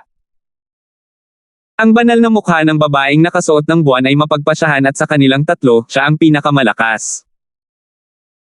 Bagaman ang bahagyang kapangyarihan ng Espiritu Santo ng Purple Knight Saint Lord ay nawala ang higit sa 70% ng kapangyarihan nito pagkatapos ng lahat ng mga milenyo na ito at ang kontrol nito sa mga guho ay hamina, ito ay sumanib sa ubod ng mga guho at maaaring sirain ito sa isang pag-iisip. Nang marinig ito, tumahimik ang gintong kalansay at demonyong lalaki.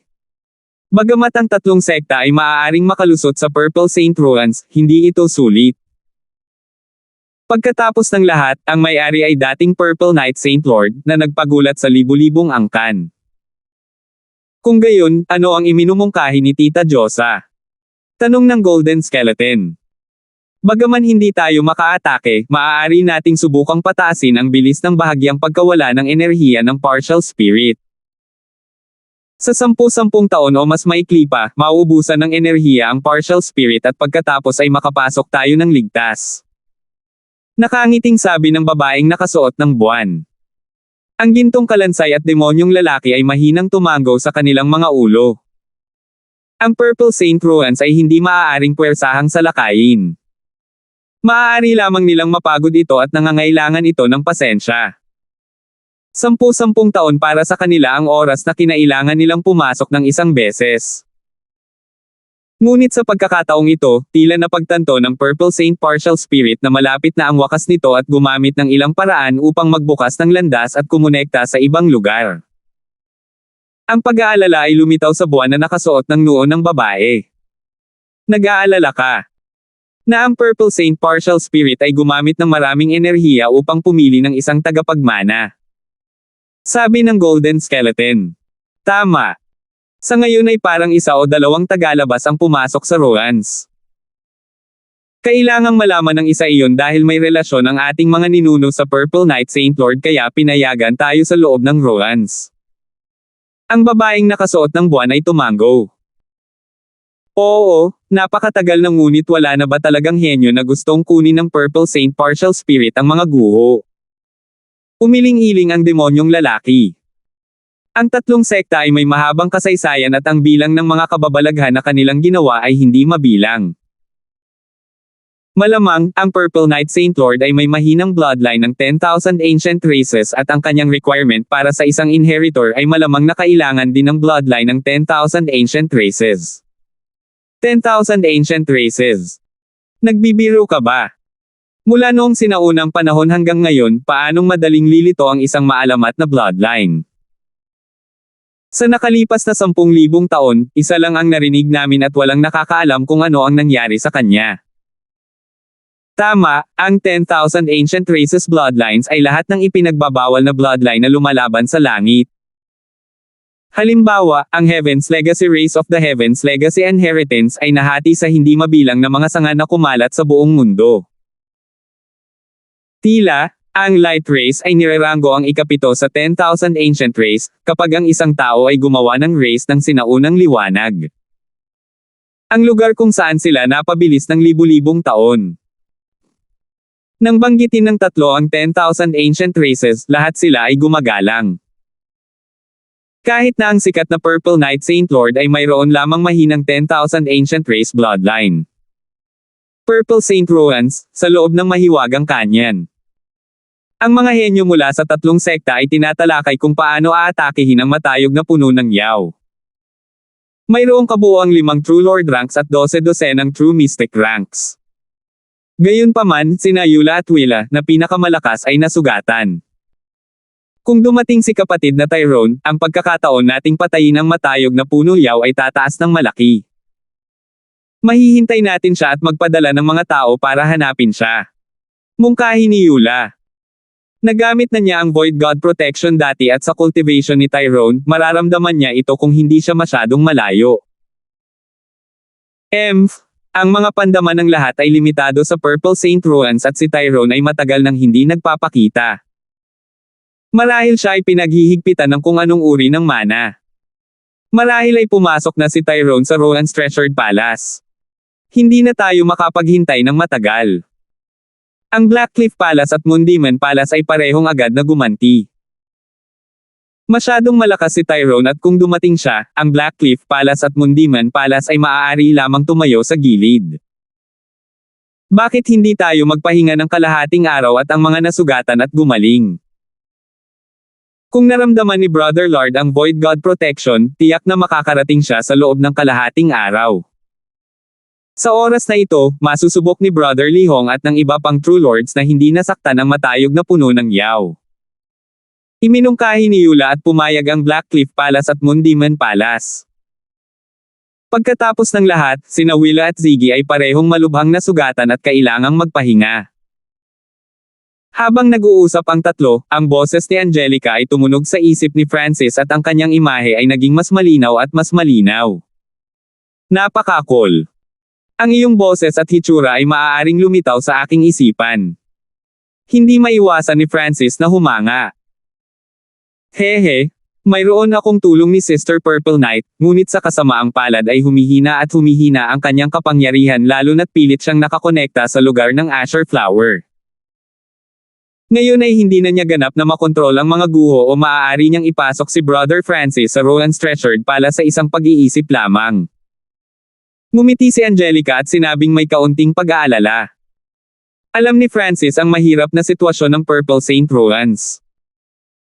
Bagaman matagal nang nahulog ang orihinal na may-ari ng Rohan's, mayroon pa ring kalooban mula sa kanyang kaluluwa na naiwan, na ang Purple Saint Partial Spirit. Ang Sister Purple Knight na binanggit ni Angelica ay dapat na Purple Saint Partial Spirit. Ano ang maitutulong ko? Diretso sa punto si Francis. Kung si Angelica ang naging tagapagmana ng Purple Saint Rohan's, makikinabang din si Francis.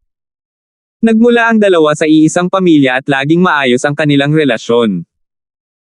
Una, sobrang nawala ng kapangyarihan si Sister Purple Knight. Kailangan niya akong tulungan na maging tagapagmana at halos nawala na siya ng kontrol sa dimensyon.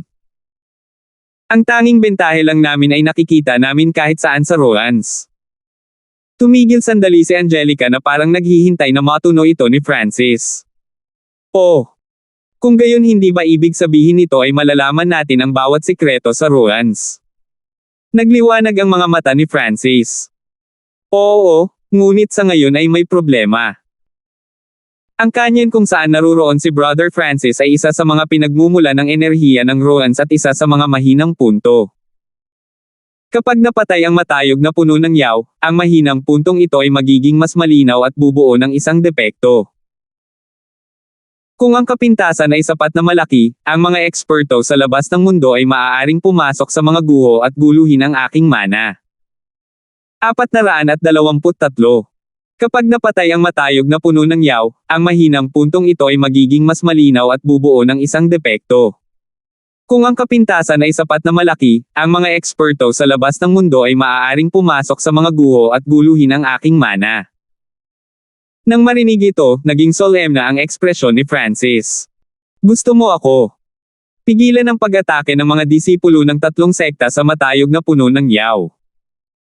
Hindi niya maiwasang mapabuntong hininga.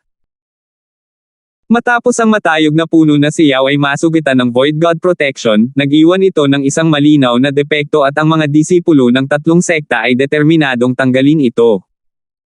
Kung gusto ni Francis na pigilan sila, kailangan niyang lumaban sa kanila.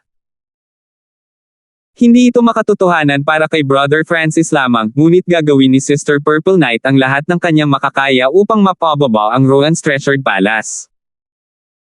Mapoprotektahan nito ang matayog na puno ng yaw at mabibigyan ng pagkakataon si Francis na makatanggap ng mana.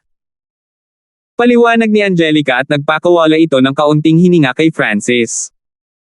Hindi niya akalain na ang mahiwagang canyon na ito ay isa sa mga pinagmumula ng kapangyarihan at ganoon kahalaga. Sa sandaling napatay ang matayog na puno na yaw, ang pagkawala ng kapangyarihan ay tataas at maaaring lumitaw ang isang malaking depekto. Kailangan lang itigil ni Brother Francis ang tatlong sekta hanggang sa bumaba ang Rowan's Treasured Palace. Dagdag ni Angelica. Tumango si Francis. Ang tanging trabaho niya ay suportahan. Kung ito ay makumplito, iyon ay mas mabuti, ngunit kung hindi ito magagawa, tapos ay wala na siyang magagawa. Ang pangunahing puwersa ay ang Rowan's Treasured Palace. Kapag bumaba na ang Rowan's Treasured Palace, magagawa ni Francis na mahawakan ang kaibuturan ng Purple Saint Rowans at maaaring makakuha pa ng sarili niyang mana. Sa tulong ni Angelica, ang pagkakataon ni Francis ay mas mataas kaysa sa iba. Kailan ba bababa ang Rowan's Treasured Palace? Tanong ni Francis. Hindi bababa sa ilang oras at higit sa isang araw at kalahati. Tumugon si Angelica. Sa kanyang isip, pagkatapos makipag-usap kay Angelica, mas naunawaan ni Francis ang sitwasyon ng Purple Saint Ruin. Ang Purple Saint Partial Spirit, na kumokontrol sa Purple Saint Rowans ay malapit ng mamatay at ang layunin ng pagkakaroon nito ay upang makahanap ng isang tagapagmana. Gayunpaman, hindi ito nakahanap ng tagapagmana mula sa simula ng pagkakaroon nito at habang ito ay malapit ng magwakas, mahina nitong naramdaman ang isang kandidato. Sa makatuwid, ginamit ng Purple Saint Partial Spirit ang natitirang kalooban para ibigay ang kanyang inheritance Shadowang sa Asher Flower area at dahil medyo mataas ang ranking nito at hindi katulad ng Heaven's Legacy Inheritance na bumaba lang sa bahagi ng mana nito, nahaharap ito sa isang malaking puwersa. Sa kabutihang palad, ang kapangyarihan ng Purple Saint Ruin ay katulad ng kay Angelica at nagawang bumaba. Brother Francis, maaari mong hilingin kung ano ang gusto mo at gagawin ni Sister Purple Knight ang kanyang makakaya upang masiyahan ka. Biglang sabi ni Angelica. Natahimik si Francis.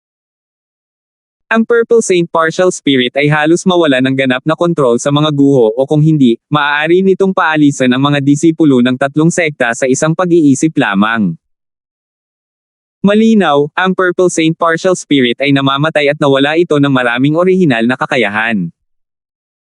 Maaalis ba nito ang mga paghihigpit sa aking pandama? Humingi si Francis ng isang bagay na makatotohanan. Pwede naman. Sumagot si Angelica pagkaraan ng ilang sandali.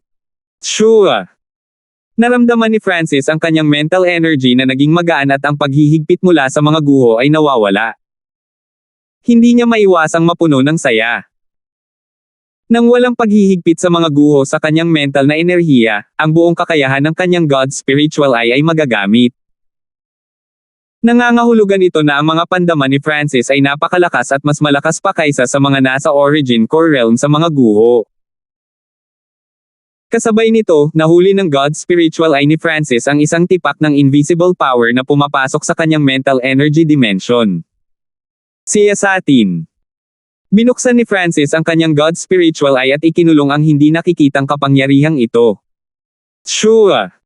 Sa susunod na sandali, ang espiritual na mata ng Diyos ni Francis ay tila nakakita ng mga hadlang. May isang batang babae na nakasuot ng lila na nakaupo sa isang eleganteng gusali na sinusubukang ayusin ang isang kristal na susi sa kanyang harapan. Sa tabi niya ay isang malabong babae na kayang sirain ang mga bansa sa kanyang hitsura. Bagamat ang kanyang katawan ay hindi pisikal at binubuo ng lilang liwanag, ang kanyang bawat kilos at ngiti ay naglalaman ng higit na maharlika. Hehe, kung walang mga paghihigpit sa mga guho, lahat ay iba. Bahagyang tumawa si Francis. Sa pamamagitan ng kanyang God Spiritual Eye, natuntun niya ang invisible power sa Rowan's Treasured Palace at nakita ang eksenang ito. Napagtanto niya na sa pagtaas ng kanyang mental energy, ang kanyang God Spiritual Eye ay naging mas kapaki-pakinabang. Ang babaeng naka-purple na damit ay halatang si Angelica at ang malabong figure sa tabi niya ay walang alinlangan na Purple Saint Partial Spirit. Paanong? Posible ba ito? Hindi makapaniwalang tumingin kay Francis ang Purple Saint Partial Spirit. Sa mas tumpak, sa Eye of Heaven, sa itaas ngunit ang huli ay nawala na may kasamang Shua, na parang wala doon. Ang mahiwagang kanyan. Bumalik ang isip ni Francis sa kanyang katawan. Natuntun niya ang enerhiya pabalik sa kabilang panig, pangunahin upang makita kung paano si Angelica. Tiyak na si Angelica ay hindi pinagbantaan, ngunit sa halip, natatanggap niya ang kanyang mana. Masyadong maingat si Francis kaya ginamit ito. Hindi niya namalayan kung gaano nabigla ang Purple Saint Partial Spirit nang makita niya ito. Sure! Sa kanyang isip, lumitaw ang figure ng Purple Saint Partial Spirit sa tabi ni Angelica. Ano pa bang meron? Nagpahinga si Francis matapos matiyak na ligtas si Angelica. Yung mata mo.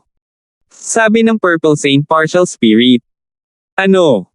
Hindi nagtagal ay gumalaw ang puso ni Francis. Ang orihinal na may-ari ng mga guho ay dating master sa Mystic Light Realm at ang kanyang kaalaman ay tiyak na hindi simple. Siguro alam niya ang pinagmulan ng Purple Saint Partial Spirit. Sa pag-iisip hanggang dito, inaasahan ni Francis kung ano ang susunod na sasabihin ng Purple Saint Partial Spirit. Mayroon lang akong maliit na bahagi ng mga alaala na mayroon ako noong ako ay nabubuhay. Kung ako ay buhay ngayon, malamang na makikita ko ang pinanggagalingan ng iyong mata. Gayunpaman, ang Purple Saint Partial Spirit ay nagkunot ng kanyang mga kilay at nagsabi ng isang bagay na walang silbi, na ginawang hindi makapagsalita si Francis. Bagaman ang iyong bloodline ay hindi sa 10,000 ancient races, ang iyong mata ay tiyak na konektado sa 10,000 ancient races. Tuwang-tuwa ang sinabi ng Purple Saint Partial Spirit. Walang gaanong naramdaman si Francis matapos itong marinig. Ni hindi niya alam kung ano ang 10,000 ancient races. Ang inaalala ni Francis ay kung mayroong isang mana na nababagay sa kanya sa Roland's Treasured Palace. Sa kasamaang palad, walang angkop na mana para sa bloodline ng mata mo. Mas nababagay ka para sa Ancient Tao of the Soul o sa mga inheritance ng 8 Great God Eyes. Siyempre, sa pagbabalik ng isang hakbang, ang Roland's Treasured Palace ay mayroong lightning-based skills o inheritance tungkol sa iyong Ice bloodline. Nanghihinayang sabi ng Purple Saint Partial Spirit. At least may something. Nagpakawala ng hininga si Francis. Wala siyang nakitang tunay na angkop na mana sa Sacred through Dragon Gathering. Pero sa kabutihang palad sa pagkakataong ito, may mga lightning inheritance sa Purple Saint Roland's o Ice Elemental inheritance na nababagay sa kanyang bloodline. Nasiyahan na si Francis dito. Kung matutulungan niya si Angelica na maging tagapagmana ng mga guho, kung gayon ang mga benepisyo ni Francis ay magiging mas malaki kaysa sa inaasahan. Makalipas ang ilang sandali, sapat na ang naunawaan ni Francis at pinutol ang koneksyon kay Angelica at sa Purple Saint Partial Spirit. Sa ngayon, ang kailangan ko lang gawin ay maghintay para sa Roland's Treasured Palace at magstol ng oras para hindi mapatay ang matayog na puno ng yaw. Napaisip si Francis. Sa kasalukuyan, si Li Hong ay alagad ng 3 sekta na sasalakayin ang matayog na puno ng yaw at susubukan ito. Parehong ginagamit ni Nayula at Willa ang oras na ito para makabawi at ang mga True Lords na umaatake ay sina Li Hong at Mason lamang mula sa Blackcliff Palace. Ang dalawang True Lord ranks ay nanguna sa 20-30 disipulo at inatake ang puwang sa Towering Tree Yaw ng panapanahon. Hahaha! Ang matayog na puno yaw na ito ay hindi kasing lakas ng inaakala ko. Nagpadala si Li Hong ng sunod-sunod na mga pag-atake at ang harap at mga alon ng kidlat at tubig ay sumabog sa mga sanga ng Towering Tree Yaw. Ang mga alagad sa likod ay nagpakawala din ng kanilang mga kakayahan. Ang Void God Protection ay lumikha ng isang puwang para sa mga disipulo at sa lugar na ito, halos walang mga sanga. Ang matayog na puno yaw ay maaari lamang tumayo doon at matamaan. Nagsalubong ang mga kilay ni Francis habang ang kanyang mukha ay naging solemn. Hindi dahil malakas si Li Hong at may mahusay na pamumuno. Kaya lang nanghina ang kalaban. Masyadong malakas ang pag-atake ng Void God Protection at nagbigay ng daan para sa 3 sekta. Sa pagmamasid, nakita ni Francis na ang pangunahing katawan ng matayog na puno yaw ay lumitaw at mayroong maraming mga marka ng paso dito. Pang-pang-boom! Ang tuloy-tuloy na pag-atake ay nagmula sa 3 sekta at dumapo sa pangunahing katawan ng Towering Tree Yaw. Sa kabutihang palad, ang depensa ng Towering Tree Yaw ay napakalakas at ang lugar na ito ay kung saan ang depensa ang pinakamalakas. Bagamat si Lihong ay nasa huling yugto ng True Lord rank at ang kanyang opensa ay tila malakas, ang kanyang mga pag-atake ng tubig at kidlat ay pinaghihigpitan pa rin ng kapangyarihan ng kahoy at damo. Gayunpaman, kung ang isang lugar ay patuloy na inaatake, papatayin pa rin ng mga langgam ang isang elepante at sa wakas ay pagbabantaan ang matayog na puno ng yaw.